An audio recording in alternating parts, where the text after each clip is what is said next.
Kia ora tātou, everyone.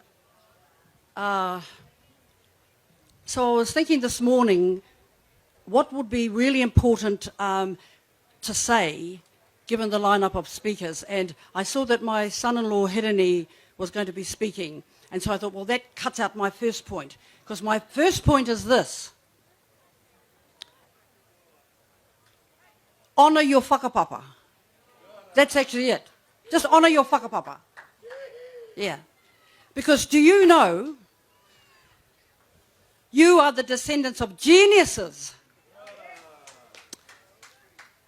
And we've been so brainwashed into thinking that we were primitive savages who were so fortunate to be colonised by those who my father called pisspot Pākehā, and I'll tell you the reason he used to say that we have, we have been trained not to value and to honour thousands and thousands of years of knowledge and wisdom that have been passed down to us. Now, just the pisspot Pākehā thing, Chris, this is for you.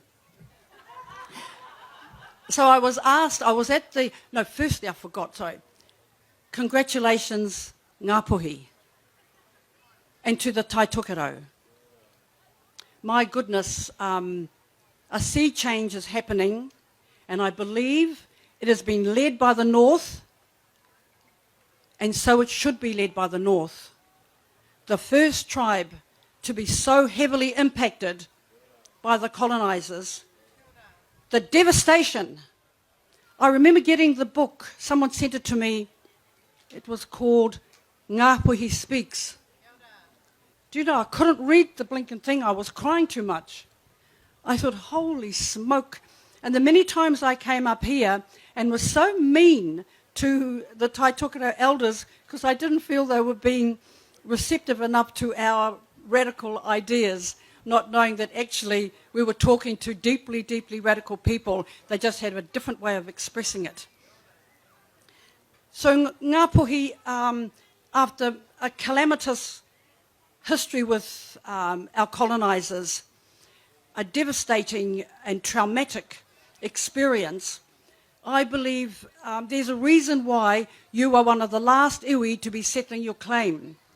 Because I believe that what you do is how all claims should have been settled. So I'm really grateful that you have held on to your mantra that we never ceded sovereignty. Because that's the key for us in the next 50 years. We never ceded sovereignty, in which case the question that we must now answer is, how do we then take it back and move our sovereignty where it is? Now I'm saying that because anything is possible. I learned that from Eva Rivkart. I learned that from our old people. Do you know, Eva was an old woman when she started the Raglan protest. An old woman, but my goodness, look what happened. Against all the odds, she took on the Raglan City Council. She took on Waikato Tainu, her own tribe refused to support her. And yet, what happened? She got that land back. You know, anything is possible. So for us, our vision in 2020 has to be sovereignty. There's only one vision. Of course, we're going to have transitional phases. As Willie Te Aho said, yes, we'll take $200 million for whenua development or water, this and that. We will take transitional, but mark my words, they must only be transitional. So I come back to my first point, which is, if you honour your whakapapa, then you know that your ancestors have the answers. Now, the pisspot Pākehā thing comes about because someone asked me at the 28th Māori Battalion opening, they said, gosh, Donna, you're still here. You know, you must be an old woman by now. Yes, well, you know, I'm an old woman. I'm 71. But why I became an activist early was I was brought up with this idea that my father told me. He says, well, never be afraid of Pākehās because do you know their ancestors used to throw their effluent out of their bedroom into the street, out of the pisspot into the street. Well, why would you do that? Then to the extent that it became a river of effluent where they walked with their long skirts and everything. And then they diverted that channel of effluent into their rivers where they caught their fish. Now, how stupid can you be is to put your effluent into the river where you drink? I mean, how dumb is that? And you know, our ancestors, the 2/8 Battalion, always had their latrines far away from their eating. We have our stricture, the separation between your toiletries and your eating. It just makes common sense. So immediately, Chris, I just thought, God damn, how stupid must they be? So I grew up not intimidated by Pākehā and thinking, if you can't get the basic thing of not pissing and shitting where you're going to eat, then I'm not going to listen to you. Exactly. Right. And so to get to climate change, this is just an example. Chris, your people, your way of thinking has brought us to the point of extinction. Like literally. Literally.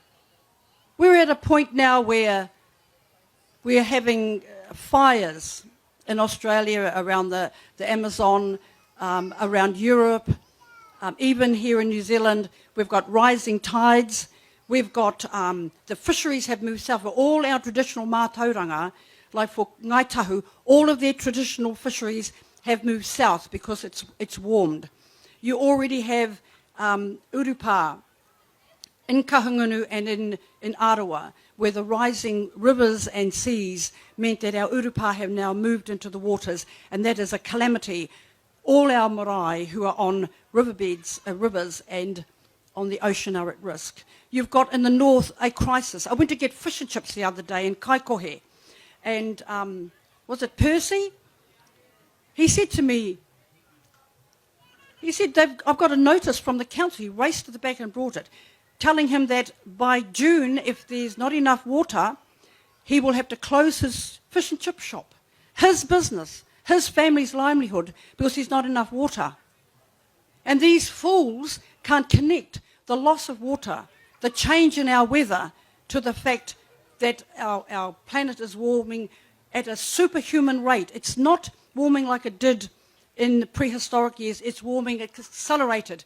And all the scientists in the world, except for a few who are in the pay of the oil companies, are really, you know, they're saying we have so much time. We have till 2030, we have till 2050, and we must get on with it. So I wasn't actually going to talk to you about the urgency of climate change, because I think as Māori, I have found we're on a different planet, because we feel it, we see it.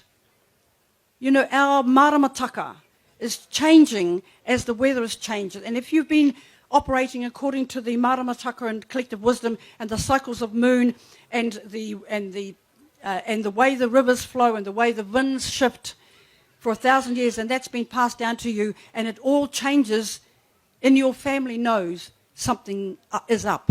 And as Hirini said on his journey through, he has taken samples of the water's photographs of the devastation that's happened to our country. So that's not my purpose. You know what's happening, so I don't want to go there. But what I want to tell you is, in order to shift a colonial paradigm into our whakapapa paradigm, will be extremely hard. And if there's one lesson that I'm going to leave you from 50 years as an activist, it is that we need several things. One of them, we need unity. You know that proverb, one twig, you can break it. 1,000 twigs bundled together, you can't. And we need to bundle ourselves together. We are too many twigs, alone, standing alone. And the treaty settlement process has, what shall I say, it really has solidified that tendency for us to work in isolation. And how we overcome that is an issue that we all have to think about. I'm telling you, I do not have the answers. But what I have is the experiences of 50 years as an activist, of believing at certain points in my history where we had made significant gains, only to find 10 and 20 years later that what victories we thought we had won were actually losses. They were magician's tricks. You know, when they play a card game and you see something and you think you see something, but in actual fact it's not. We have been deluded and tricked into a lot of different things along the way. So what I want you to say is, your generation, you young people, have to be 20 times sharper than mine. We are the product, I am the product of a colonial process where our parents and grandparents were beaten for speaking our reo, where we had a Tohunga Suppression Act to basically demean and insult our traditional knowledge. We had, you know, our people grew up in poverty because our lands and waters and fisheries were taken from us. And so, you know, we must learn, never criticize our old people. They gave us the one gift that we needed to do what we need to do for our future generations. They made sure we survived. That's all they had to do, and they did it. Sure, they made a lot of mistakes along the way, but we cannot judge them because we did not undergo the brutality of their experiences. We've actually had it quite soft. You know, I look at, we really have, you know, and often it's, you don't have the fire in your belly because in actual fact, either one of two things, you've had a softer life and it hasn't raged you enough, or two, you've been so brutalised that you actually just wrung out. You're just getting from day to day, either one of those. Anyway, so my message is simply that we have to replace sovereignty. It's not going to be easy, but unless we have that as a vision, and we collectively have that as a vision, I'm afraid we're going to be back here in 50 years' time having the same old sorry conversation with one another. We have to move out of victimhood. Now, I love Pānia Newton. When I first met her in 2018, I thought, oh my goodness, what a honeypop. Such a beautiful, gentle soul. She spoke so quietly, I had to really struggle to hear what she was saying. But do you know, she's every child. She is actually the norm. It's not that we should be celebrating her. We need to be looking at everyone else and saying, that's the norm. Being silent, getting straight A's, getting your law degree, you know, getting your patch. That's not the norm. This is the new norm. So it's not about her, we're looking up. It's about everyone stepping up.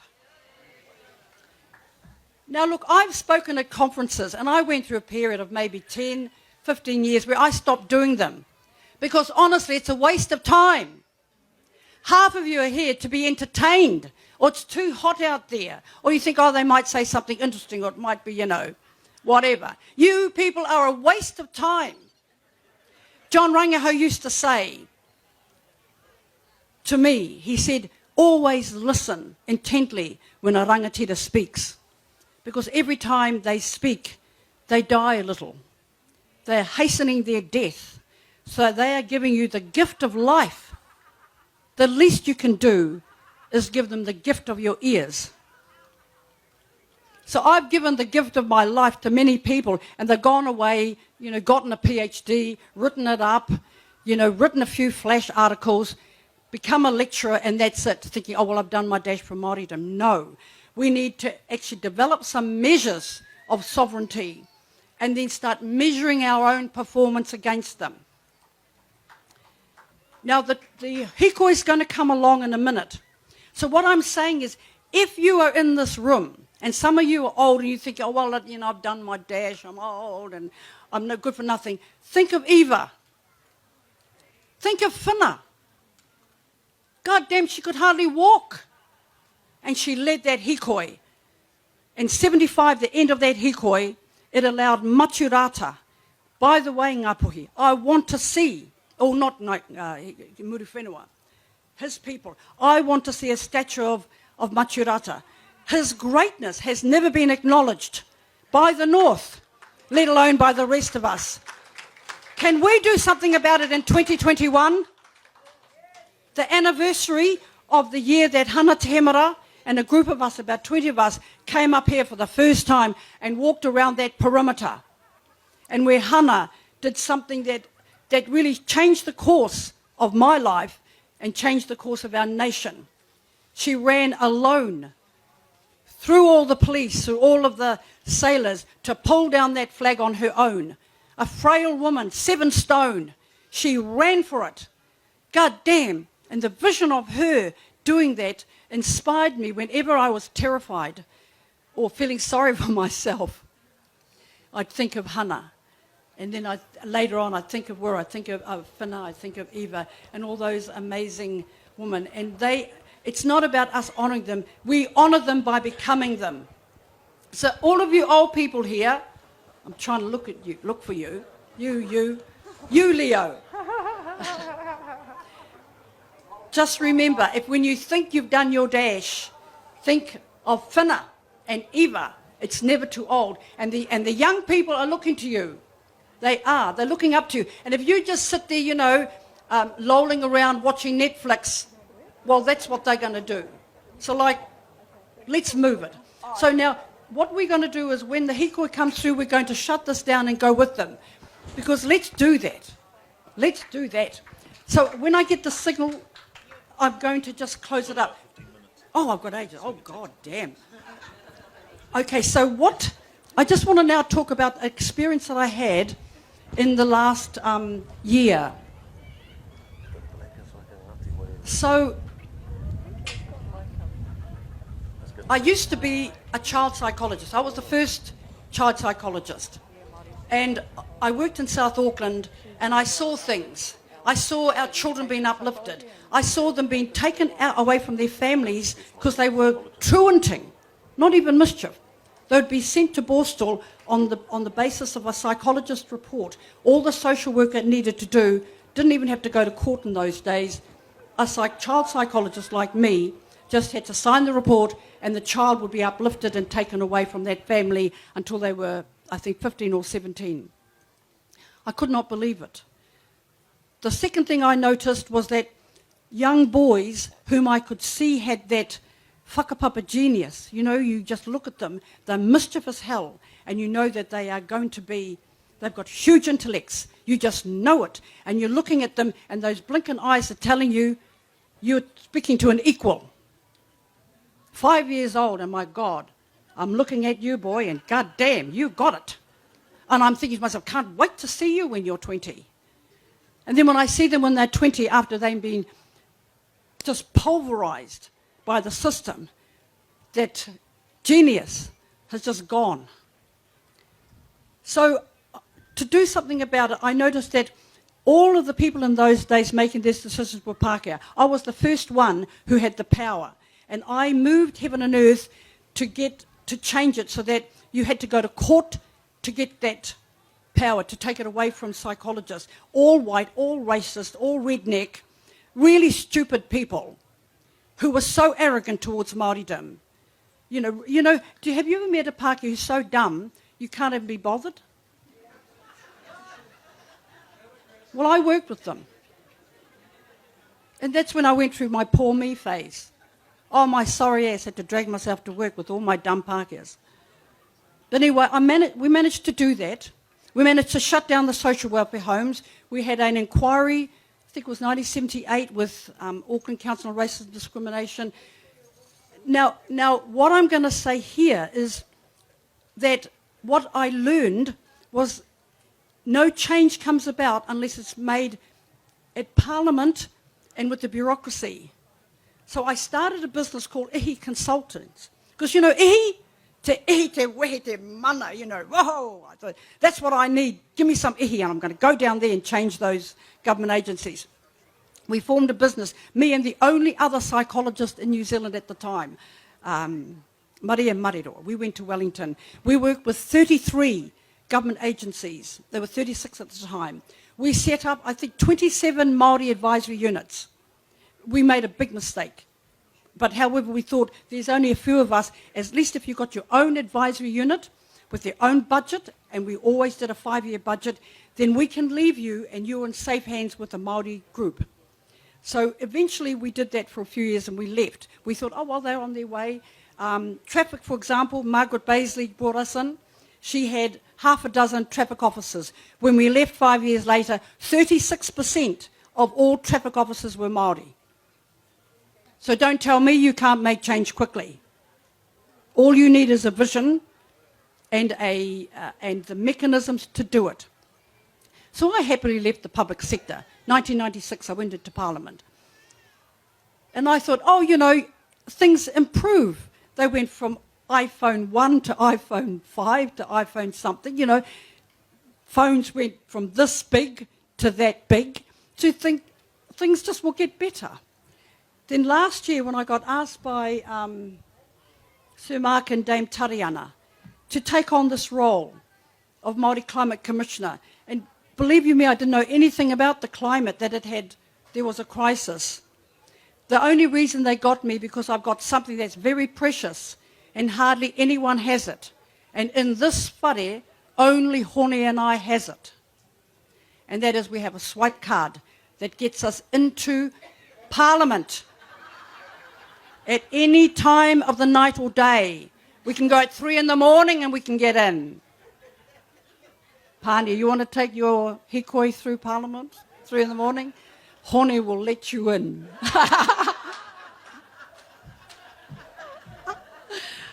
Anyway, you know, it wasn't because, you know, I've got any particular skill in the climate. But that's why, because what they found was when they changed the rules, you know how a lot of our people got rubbish land back, or we've got rubbish land because what the colonisers didn't want it.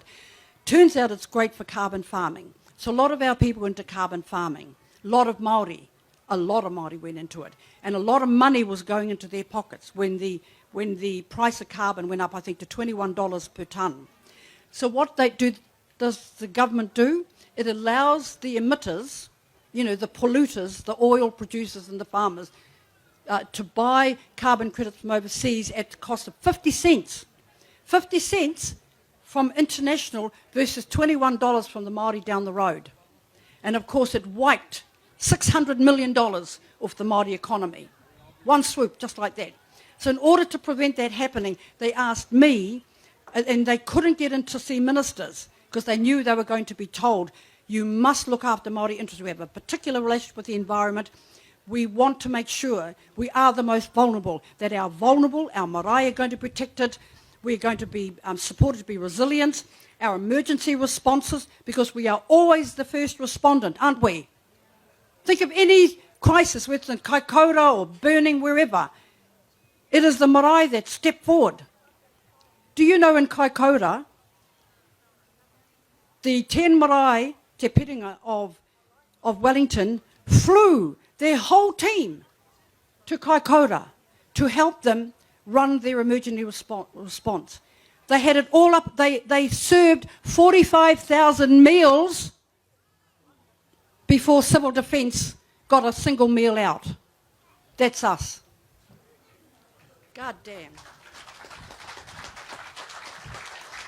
Why does it upset me? Because Civil Defence, from the top to the bottom, from north to south, ex-Rhodesian Army officers, all of the dregs from the British Army found a home there, hiring one another. Pākeas everywhere.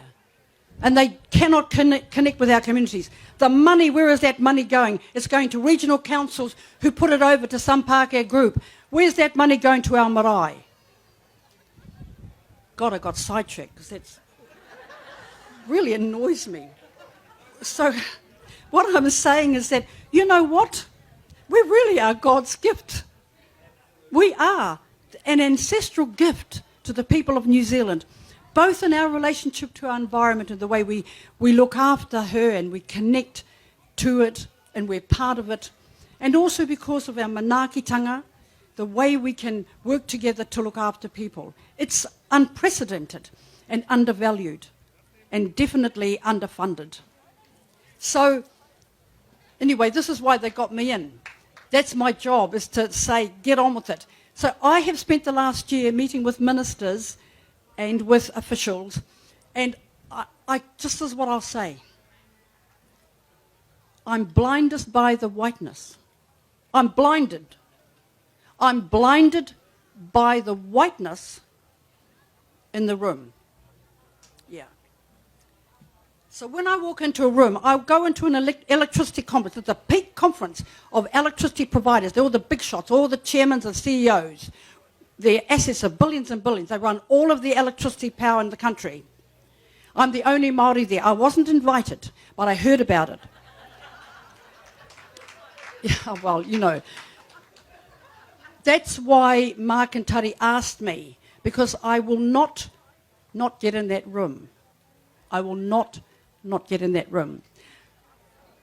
So I went to the chairman of the ICC, because they said, we're going to call the police and have you removed. This is a private meeting. So I saw the chairman. I knew he was the chairman. I went up and I held on to him. I said, when the police come, you're coming with me. Your choice. So the point I was making to Lisa, to the Ngai Tahu representative who was on the independent committee, she was part of this, and said, why are there no Māori in this room? Do you know that Māori, we are the 5th largest electricity generator in this country? A tiny little iwi, tū whare toa mai kawero. A $10.5 million settlement that they have parlayed into a $250 million asset by utilising their geothermal power. Replacement value of the asset, $500 million. Why weren't they in the room? We have solar panel providers, Māori-owned businesses. Why weren't they in the room? We have iwi, who represent the most vulnerable. Of the 100,000 families they identify who can't pay their power bill, most of them are Māori. Why aren't there iwi, their representatives, in this room? That's what I'm saying. When I say I'm blinded by the whiteness in this room, I really mean, where are we, who have so much to offer, and without whom policy cannot be developed? Thank you, good. I should get on to my final story. Okay, my final story is this. What are we going to do about it? What's happened? I spoke to Harrison. She's now recruitment. Lynn Harrison, who runs a consultancy. She places senior Māori bureaucrats around, all the top deputy chiefs, executives. She said, I said, what's happening? Is it only me? Am I only going into departments where there are no Māori, like environment, conservation, MB, MPI, ururako, you know, education? Is it? She says it's everywhere. There has been a whitening of the public service. Not only that, a hardening of attitude towards Māori, because where once they were open, now they have organised into pushback. So if we want to make a difference, don't think you can do anything on your own. We must unite and push back together. Honestly, on my own, I'm so frustrated. You know, my husband's sick of hearing me talk about it.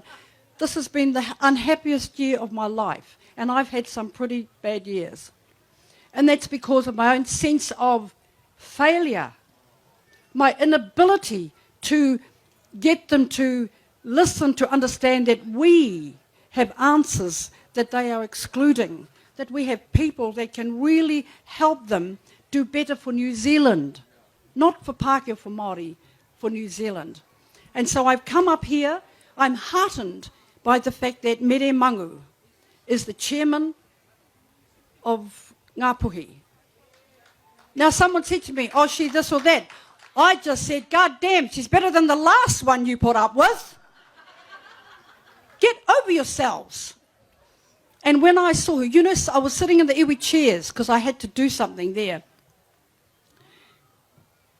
Someone live streamed it to me. And I watched her, and I could see that someone was telling her to sit down, or something happened. And what I loved, I tell you, I could have started singing. She stood her ground. Woo! Yeah. That's it.